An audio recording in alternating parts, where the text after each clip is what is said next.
মানুষ আমার কাছে এতই প্রিয় যে এরা আমার কাছে বান্দা তো ঠিক আছে, কিন্তু এই তার আব্দিয়াতের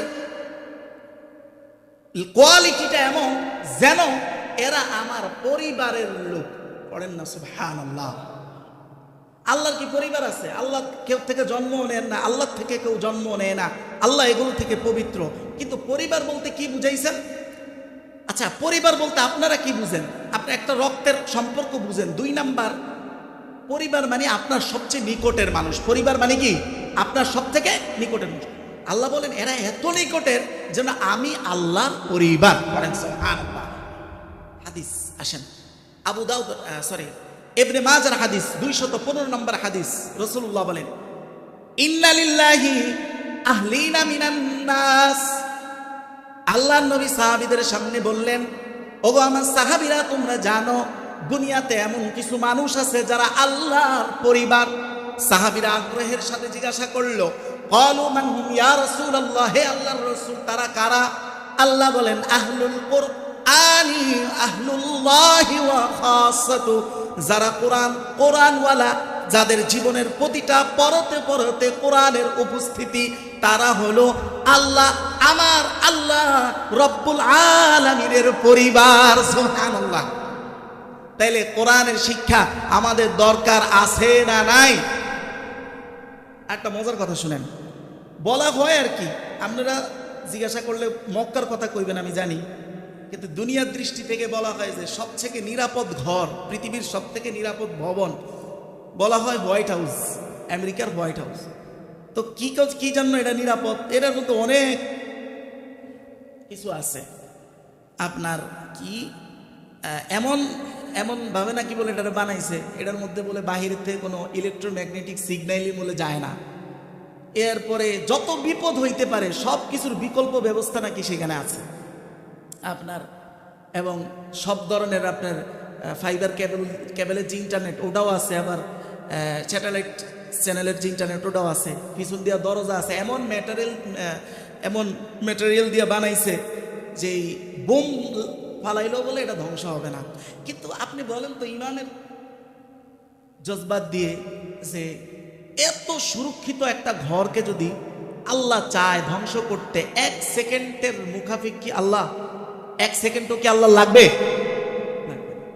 তা আল্লাহ বলেন, আল্লাহ নবী বলেন, আল্লাহ কিছু মানুষকে কিছু স্থানে আল্লাহ নিজে এমন সুরক্ষা দেন।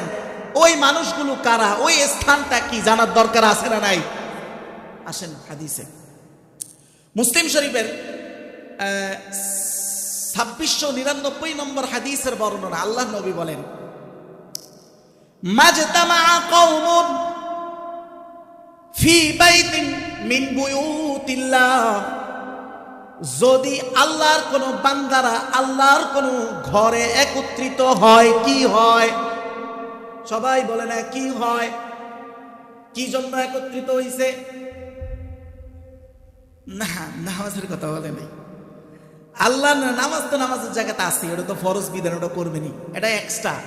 আল্লাহ নবী বলেন ইয়াতলুনা কিতাবাল্লাহ, একত্রিত হয়ে তারা আল্লাহর কোরআনের তেলাওয়াত করে। কি করে?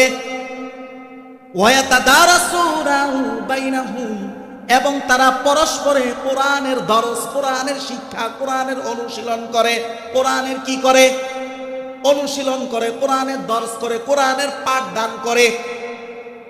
আল্লাহর নবী বলেন 1 নাম্বার, না ইল্লা নাযালাত আলাইহিমুস সাকিনা, 1 নাম্বার আল্লাহ তার পক্ষ থেকে ওই ঘরের মধ্যে ওই ব্যক্তিদের উপর সাকিনা নাজিল করেন। সুবহানাল্লাহ। 2 নাম্বার আল্লাহর নবী বলেন ওয়া গাশিয়াতহুমুর রাহমা, আল্লাহর রহমত তাদেরকে বেষ্টন করে নেয়।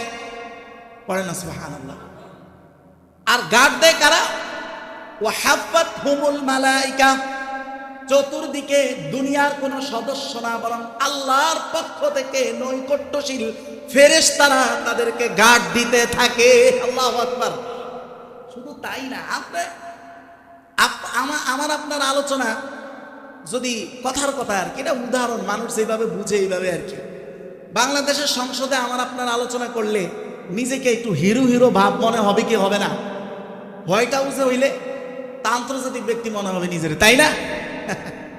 আল্লাহ বলেন ওয়াযাকারাহু ফী মান ইনদা, ঊর্ধ্ব জগতে আল্লাহর যেই সংসদ আছে এই মানুষগুলোর নাম ধরে ধরে আল্লাহ আল্লাহর ফেরেশতাদের কাছে আল্লাহর মিডিয়া দ্বারা সেখানে আলোচনা সম্প্রচার হয়। বলেন না সুবহানাল্লাহ। তাইলে কোরআনের শিক্ষা দরকার।